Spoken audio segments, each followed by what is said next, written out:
Ask yourself this: who actually controls your institutional narrative right now? Is it your executive team, or is it, well, the unpredictable algorithms of search engines and the fragmented voices of the public? I really want you to think about that for a second. Because in today's digital ecosystem, if you aren't actively and deliberately defining your organization's credibility, you better believe external forces are absolutely doing it for you. Welcome to today's Explainer, where we're going to unpack the entire architecture of institutional trust. Here is the core thesis we're digging into today. Unstructured engagement actively weakens your institutional trust signals. Period. Without a structured public affairs intervention, your hard-earned search authority and public trust, they aren't just standing still, they are actively collapsing.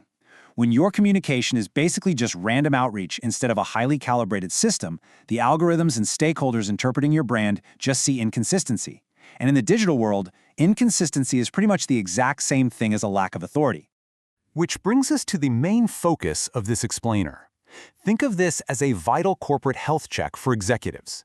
We're going to look at 5 exact, measurable imbalances across your digital and policy ecosystems that signal a real, critical need for external, structured intervention.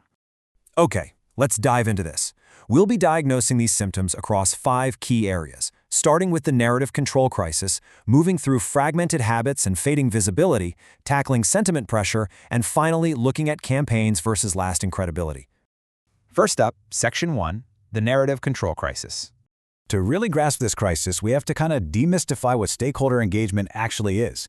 It's a structured communication system that aligns policy actors, media entities, and public audiences around consistent narratives. You should think of it less like random outreach or just blasting out press releases, and more like architectural engineering.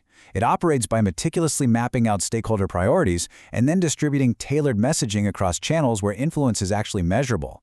It's a deliberate system.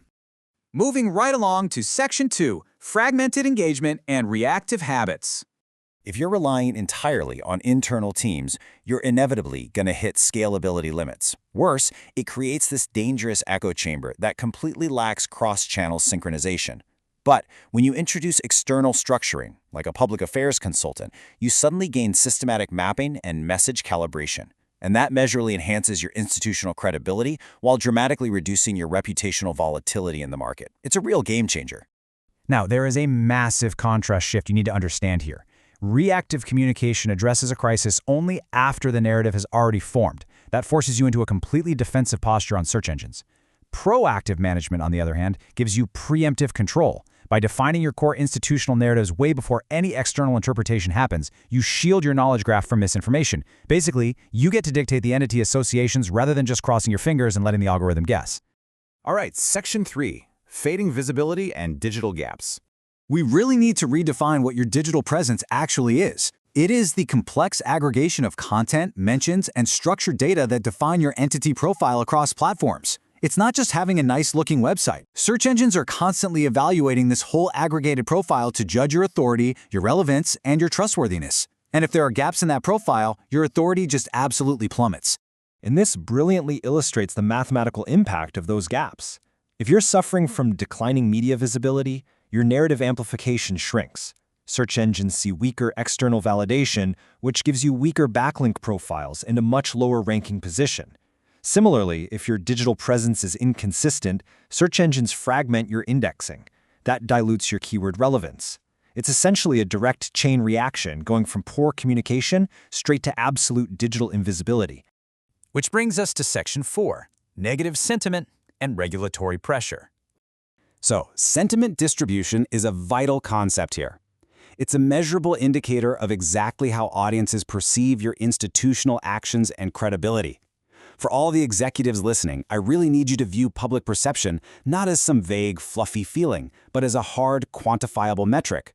A high concentration of negative sentiment means critical content is dominating your visibility.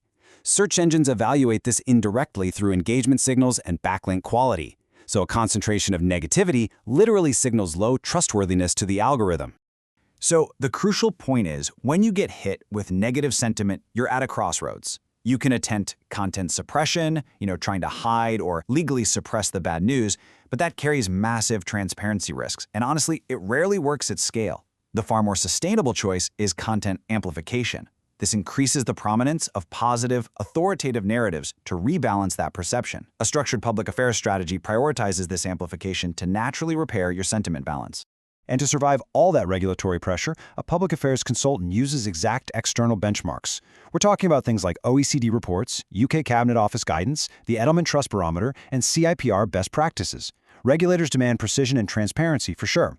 By aligning your internal messaging with these global standards, you're providing vital comparative analysis and dramatically reducing your regulatory risk exposure. Finally, Section 5. Campaigns versus lasting credibility.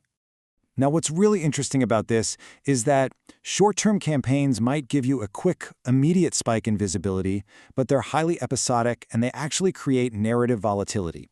They prioritize rapid noise over narrative depth. Conversely, long-term credibility focuses on consistent messaging that builds cumulative search authority and sustains stakeholder trust over time. You definitely don't want a series of loud spikes. What you want is an impenetrable foundation of credibility. So how do we fix this? It all builds into a pretty powerful 4-step strategic framework that acts as the ultimate cure for your communication architecture. Step 1, systematic stakeholder mapping, so you know exactly who matters. Step 2, message calibration and governance to ensure your regulatory alignment is spot on. Step 3 is cross-channel synchronization, making sure the search algorithms see one unified entity.